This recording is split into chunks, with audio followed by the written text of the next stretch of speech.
ಇವತ್ತು ಮಸಾಲ ಮಜ್ಜಿಗೆ ಹೇಗೆ ಮಾಡೋದು ಅಂತ ತೋರಿಸ್ಕೊಡ್ತಾ ಇದ್ದೀನಿ. ಇದು ತುಂಬ ಸುಲಭ ಮಾಡ್ಕೊಳ್ಳೋದಕ್ಕೆ, ತುಂಬ ಟೇಸ್ಟಿಯಾಗಿ ಬರುತ್ತೆ. ಇವಾಗಿರೋ ಬಿಸಿಲಿಗೆ ಈ ಥರ ಖಂಡಿತ ಟ್ರೈ ಮಾಡಿ ನೋಡಿ, ನೀವೇ ಇಷ್ಟಪಟ್ಟು ಕುಡಿತೀರಾ. ಇದನ್ನು ಮಾಡ್ಕೊಳ್ಳೋದು ಹೇಗೆ ಅಂತ ನೋಡೋಣ ಬನ್ನಿ. ನಾನಿಲ್ಲಿ ಮಿಕ್ಸಿ ಜಾರ್ಗೆ ಒಂದು ಅರ್ಧ ಟೇಬಲ್ ಸ್ಪೂನ್ ಆಗೋಷ್ಟು ಜೀರಿಗೆನ ಸೇರಿಸ್ಕೊತಾ ಇದ್ದೀನಿ.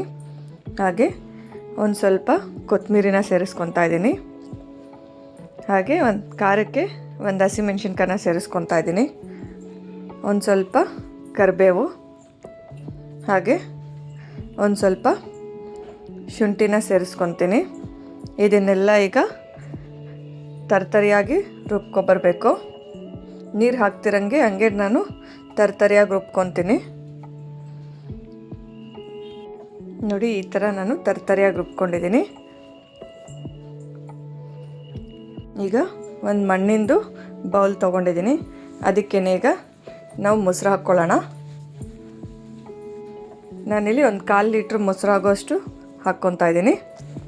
ಇದಕ್ಕೇ ನಾವು ಎಷ್ಟು ಬೇಕೋ ಅಷ್ಟು ನೀರು ಮಜ್ಜಿಗೆ ಥರ ಮಾಡ್ಕೋಬೇಕಾಗತ್ತೆ. ನಿಮ್ಗೆ ಎಷ್ಟು ಬೇಕಾಗೋ ಅಷ್ಟು ನೀರು ಹಾಕ್ಕೊಳ್ಳಿ. ನೋಡಿ, ಇಲ್ಲಿ ನಾನು 1/4 ಲೀಟ್ರ್ ಮೊಸರಿಗೆ ಈಗ ಎಷ್ಟು ಹಾಕ್ಕೊಂಡಿದ್ದೀನಿ ನೀರು, ಇದ್ರ ತುಂಬ ಹಾಕ್ಕೊಂಡಿದ್ದೀನಿ. ಈಗೆಲ್ಲ ಒಂದು ಸತಿ ಮಿಕ್ಸ್ ಮಾಡ್ಕೊಳ್ಳಿ, ನೀರು ಮಜ್ಜಿಗೆ ಥರ ಮಾಡ್ಕೊಳ್ಳಿ. ಈಗ ನಾವು ರುಬ್ಬಿಟ್ಕೊಂಡಿದ್ವಲ್ಲ ಆ ಮಿಶ್ರಣವನ್ನು ಇದಕ್ಕೆ ಸೇರಿಸ್ಕೋಬೇಕು.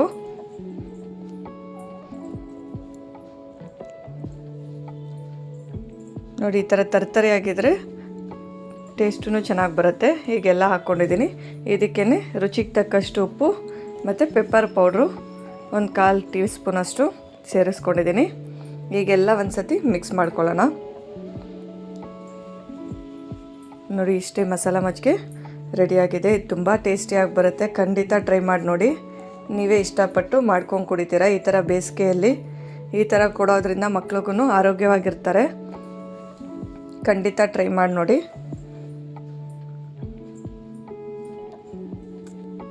ಈ ವಿಡಿಯೋ ಇಷ್ಟ ಆಗಿದ್ದರೆ ಲೈಕ್ ಮಾಡಿ, ಹಾಗೆ ನನ್ನ ಚಾನಲ್ನ ಸಬ್ಸ್ಕ್ರೈಬ್ ಮಾಡ್ಕೊಳ್ಳಿ. ಹೀಗೆ ಸಪೋರ್ಟ್ ಮಾಡ್ತಾಯಿರಿ.